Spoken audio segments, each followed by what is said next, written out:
Hello, नमस्कार, सलाम, सत श्री अकाल, जय भीम। साथियों, देश में जो चल रहा है वो मानव के खिलाफ। आज कल अभी वीडियो में सुन रहा था, बाराबंकी में फिर से जो है एक मस्जिद को शहीद कर दिया गया है, बाबरी मस्जिद की तरह, बिना नोटिस के और बिना उसके। और बड़ी मशहूर या 100 साल का उसमें दिया है कि 100 साल पुरानी मस्जिद है। तो इस तरह का खेल ये कोई नया नहीं है। अब वो ताकत है जिसे आप विकृत मानसिकता की ताकत कहते हैं, या हिंदुत्व की ताकत कहते हैं, या इस देश में ब्राह्मणत्व की ताकत कहते हैं, वो देश में हावी है। आज तमाम प्रतिवाद ये चल रहे हैं आज देश में, लेकिन कोई स्थिति उससे साफ नहीं हो पा रही है, क्योंकि वो फांसीवाद है। तो फांसीवाद को कम तो हो सकता है, लेकिन जब तक इस फांसीवाद को बिल्कुल से समाप्त नहीं किया जाएगा, फांसीवाद का मतलब कुछ अलग अलग तरीके से समझ रहे हैं लोग। फांसीवाद का एक विचारधारा, एक सोच है जिसमें मानव हिंसा भी है, मानव के कार्य को रोकना भी है, मानव को वैचारिक ढंग से उसको अपमानित करना है, उसको बेइज्जत करना है। उस तरह से तमाम अलग अलग तरीके से अलग अलग जगह पर अलग अलग उसका उपयोग होता है। और उस फांसीवाद जो आज ये ताकत बढ़ी है, तो दूसरी जो इस देश के सिस्टम को, लोकतंत्र को, या इसको जो प्रतिनिधित्व को आधार नहीं दिया है, उसका हमेशा विरोध में खड़े रहे हैं। ये तमाम सरकारें नहीं हैं, चाहे कि कांग्रेस की सरकार रही, लेकिन अगर ये प्रतिनिधित्व को, जो लोकतंत्र है इस देश में, उसकी व्याख्या करते, उसको पूर्ण रूप से लागू करते, प्रतिनिधित्व का जो सिद्धांत था उसे अगर लागू करते, तो ये फांसीवाद कमजोर होता और फांसीवाद धीरे धीरे खत्म हो जाता। इसको एक दूसरे को मेल जोल या भाईचारे का रिश्ता कायम होता, और देश में एक ऐसी सोच बनती कि लोग एक दूसरे के समस्याओं के लिए संघर्ष करते और उन समस्याओं का खात्मा करते। तो सरकार भी उस ढंग से बनती, सरकार भी उस विचारधारा की बनती जो एक दूसरे की समस्या को कैसे खत्म किया जाएगा, कैसे उसको विकास से जोड़ा जाएगा, कैसे इस देश में उसको हिस्सेदार बनाया जाएगा। ये सरकार भी उस सोच से बनती। आज सरकारें इस सोच से नहीं बनती हैं। सरकार तो जो लोकतंत्र की व्यवस्था से आती तो हैं, उसका इस्तेमाल तो करते हैं लोकतंत्र का, लेकिन इस्तेमाल करके वो उसे फांसीवाद में कन्वर्ट करते हैं, और वो ताकत फांसीवादी ताकत है। क्योंकि ये विकृत सामाजिक व्यवस्था का देश था, तो विकृत सामाजिक व्यवस्था का मतलब है एक दूसरे के खिलाफ खड़े रहना, या एक दूसरे से श्रेष्ठ बनाने का काम करना, श्रेष्ठ रहने का काम करना। इस तरह की जो स्थिति है, तो वो स्थिति आज पूरे देश में क्रिया के बराबर प्रतिक्रिया क्या हो गई, तो पूरे देश में लागू हो गई है। आज हर व्यक्ति के अंदर है। जो सेकुलरिज्म सिस्टम के लोग हैं, जो इस देश में उस लोकतंत्र से फायदा पाए हैं, वो भी उस से जो अधिकार है, जो उसके सबके लिए नहीं, वो केवल अपने अधिकारों की बात करते हैं। जहां उनके ऊपर जब अधिकारों का मामला आता है, तो इस देश में एक संघर्ष अलग से खड़ा हो जाता है। जैसे आपने देखा कि जब CNRC का हुआ, तो जब एक टारगेट करके मुसलमान पर जो है नागरिकता का मामला आया, तो ये पूरे देश में मुस्लिम समाज संगठित हुआ और वो आंदोलन किया। लेकिन क्योंकि वो असंगठित रूप से आंदोलन हुआ था, वो संगठित होकर नहीं हुआ था, या अर्थात वो प्रतिनिधित्व का आधार कमजोर था।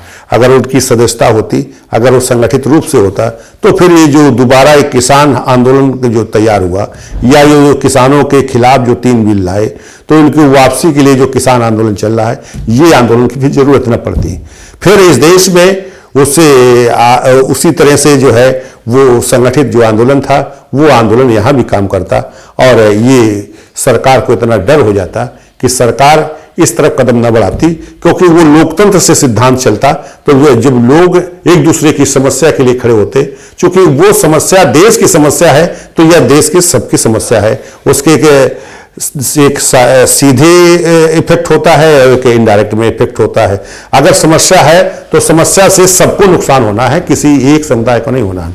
जैसे आज देश में जो फिर से वो प्रतिनिधित्व का सिद्धांत, जो प्रतिनिधित्व को सिद्धांत को तोड़ने का काम कर रहे हैं, आज वो तमाम जो पूंजीवादी व्यवस्था को लाने का काम कर रहे हैं, जो आज कह रहे हैं कि नहीं, इस देश में विकास का रास्ता एक निजीकरण सिद्धांत है, ये ऐसा सरकार कह रही है। तो निजीकरण को जो लाना चाहता है, तो इसका मतलब है कि इस देश की जो पॉलिसी है, जो प्रतिनिधित्व का सिद्धांत है, उसको तोड़ना चाहते हैं, अर्थात इस संविधान को खत्म करना चाहते हैं। ये किसी तरह से इस देश में वो मनवादी संविधान या वर्तमान के हिसाब से विकृत सामाजिक व्यवस्था को लागू करना चाहते हैं। उसी तरह से उस संविधान का कि सरकार बनाने के लिए तो लोकतंत्र है, क्योंकि वो आपस में एक दूसरे के खिलाफ हो जाएंगे अगर सरकार इससे नहीं बनेगी, तो उससे तो बहुत बड़ा एक वो खून खराबे की स्थिति पैदा हो सकती है। लेकिन चूंकि आज उसका इस्तेमाल उस लिए कर रहे हैं, उस विकृतियों के लिए।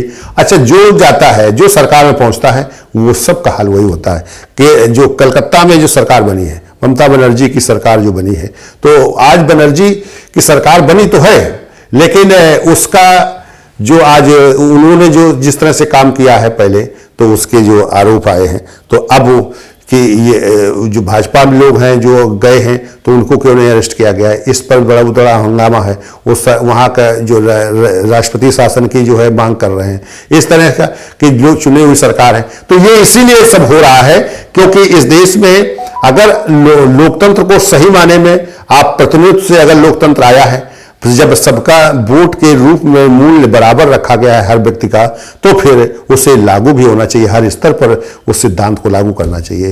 पर ठीक है, प्रतिस्पर्धा रही, प्रतिस्पर्धा का उपयोग होना चाहिए, तो फिर वो हर स्तर पर जब होगा तो फिर जो देश में जो पैदा होते ही इतना योग्य और श्रेष्ठ हो जाते हैं, उनका भी योग्यता पर प्रश्न चिन्ह लग जाएगा। फिर प्रतिस्पर्धा होगा कि उसके लिए फिर तय होगी, एजुकेशन तय होगी कि नहीं, ये डिग्री होगी, ये डिप्लोमा होगा, इस तरह से, इस अंतर से जो है इस तरह के लोग बैठेंगे, बनेंगे। तो इस तरह का जब अंतर हो जाएगा तो फिर डॉक्टर और जो एडवोकेट होते हैं, जो इस तरह का तमाम जो देश में तमाम जो डिग्रियां हैं, तो फिर उनका महत्व बढ़ जाएगा। क्योंकि आज वो बिना योग्य, आज जैसे कहते हैं कोरोना को जो है जो टूल किट जो उन्होंने भाजपा ने जो बनाई है, तो उन्होंने सीधे सीधे टूल के जो किट है, तो उसको कि लोगों को किस तरह से भ्रमित कर रहे हैं। जैसे राहुल गांधी ने कहा कि झूठ है, इसको मन भटकाने के लिए जो प्रधानमंत्री बोलते हैं, ये बात सत्य है। उनका टूल किट, तो उनके ऊपर जो चीज गलतियां कर रहे हैं उनको कैसे रोका जाए, उसके लिए उग्र हो रहे हैं, जनता को बता रहे हैं कि नहीं, भाजपा इतना झूठ बोल रही है। लेकिन अब उसको टूल किट इनका जो आया है भाजपा का, तो उसका व्याख्या अगर करते हैं तो वो गौमूत्र पिलाकर कोरोना ठीक करने जा रहे हैं। वो जो है कोई धुआं फैलाकर हवन करके तो इनके ऊपर तो FIR होनी चाहिए। आज पूरे विश्व में जो डॉक्टर डिग्री लेता है, जो पढ़ लिख कर आता है, जो इतना बड़ा पैसा उस पर खर्च किया जाता है, तो इसका मतलब उसका महत्व खत्म है और मूत्र पीने से सब ठीक हो जाएगा। तो जरूरत क्या थी इसको पढ़ाई के लिए? फिर उसके लिए मूत्र को फिर जो है उसको क्यों नहीं लिया गया दवा में, क्यों नहीं काम किया गया? आज सभी इस पूरे देश में, पूरे विश्व में जब ये चीज नहीं है, जब ये वैज्ञानिक सत्य नहीं है, तो इसको जो फैलाने वाले लोग हैं उनको तो जेल भेजना चाहिए। लेकिन ये इसलिए कमजोरी है कि इनके ऊपर खिलाफ कार्रवाई नहीं हो रही है कि देश में जो प्रतिनिधित्व का सिद्धांत है इसको लागू ही नहीं किया जा रहा है। और हम जो विक्टिम है, जो आज प्रताड़ित है, वो भी इस बात को नहीं स्वीकार कर रहा है। आज वो उन्हीं विकृतियों में, उस जो व्यवस्था है उसी में अपना हिस्सा ढूंढने का कोशिश कर रहा है, उसी में अपने का स्थान ढूंढ रहा है। लेकिन अपना स्थान बनाने के लिए या इस देश में नई धारा देने के लिए कि ये देश में जो है, चाहे वो विपक्ष का हो चाहे पक्ष का हो, चाहे सरकार में हो चाहे गैर सरकार में हो, दोनों जो है इस देश में हिंदुत्व के लिए लड़ रहे हैं, इस देश में जो विकृतियों को बनाए रखने के लिए लड़ रहे हैं, या कोई भी व्यक्ति इस देश में इस संविधान को स्थापित करने के लिए, या इस देश में लोकतंत्र को स्थापित करने के लिए, या इस देश में भाईचारे के लिए, या इस देश में एक लोगों की विकृतियों को खत्म किया जाए, समान सामाजिक व्यवस्था में लाया जाए, इसकी बात की लड़ाई नहीं कर रहे हैं। और इसके संघर्ष अगर जब तक इस चीजें लोगों के सोच में नहीं आएगा, जब तक हम एक दूसरे के साथ बराबरी का व्यवहार नहीं करेंगे, जब एक दूसरे के साथ हम बराबरी पर काम नहीं करेंगे, तब तक इस देश में ये विकृतियां रहेंगी।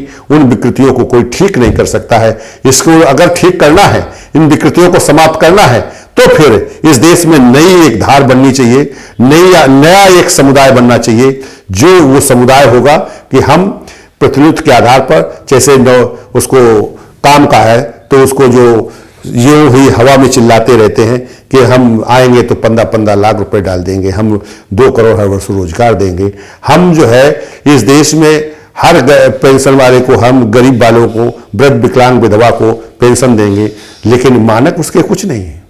बिना मानक के चिल्लाए करते हैं कि मानक, कोई भी काम हो मानक के तहत होना चाहिए। इस देश में अगर चुनाव होता है, लोकतंत्र को सही स्थापित करना है, तो इसके मानक होने चाहिए। मानक होने चाहिए कि भाई वो अगर नेता है तो नेता का काम करना चाहिए, लीडरशिप का काम करना है तो उसको सदस्य बनाने चाहिए सिस्टम से, कि सदस्य उसके जिसके ज्यादा होंगे वो चुनाव लड़ेगा, उस चुनाव में जाएगा। तो अब वो ठीक है, अलग अलग पार्टियां, तो अलग अलग पार्टियां के हिसाब से उसको मानक बना के चले। सदस्य एक आदमी नहीं बनाएगा, सदस्य बनाने का एक सिस्टम होना चाहिए। आज जो हमने राष्ट्रीय भागीदारी आंदोलन ने ये बात जो उठाई है, जो इस बात को ला रहा है, तो इस देश में ये तो विकृत सामाजिक व्यवस्था बिल्कुल ध्वस्त हो जाएगी, खत्म हो जाएगी, और इस देश में समानता आएगी। और जब तक इस सिस्टम को नहीं चलाया जाएगा तब तक ये काम नहीं होगा, और इसमें हर व्यक्ति को रोजगार मिलेगा। और जो मानक बनाए गए हैं कि 15,000 रुपए कम से कम हर व्यक्ति को मासिक वेतन मिलना चाहिए, या इतना कमा लेना चाहिए, इतनी अर्निंग होनी चाहिए उसके लिए जो सरकार को उसको संसाधन उपलब्ध कराने होंगे, या उसको काम देना होगा, या उसको नौकरी देनी होगी, और इससे हर व्यक्ति को काम दिया जा सकता है।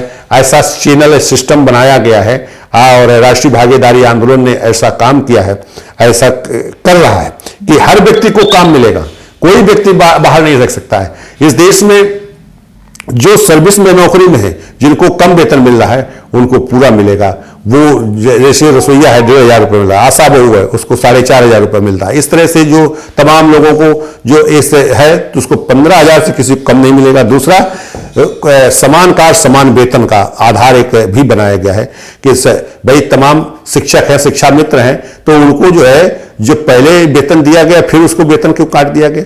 कम से कम समान कार्य समान वेतन तो दिया जाना चाहिए था, उस पर कोर्ट को भी निर्णय लेना चाहिए। तो ऐसा लगता है इस देश में चाहे न्यायालय हो, चाहे प्रशासन हो, चाहे इस देश में राजसत्ता हो, ये सब एक गोल सा बना हुआ है।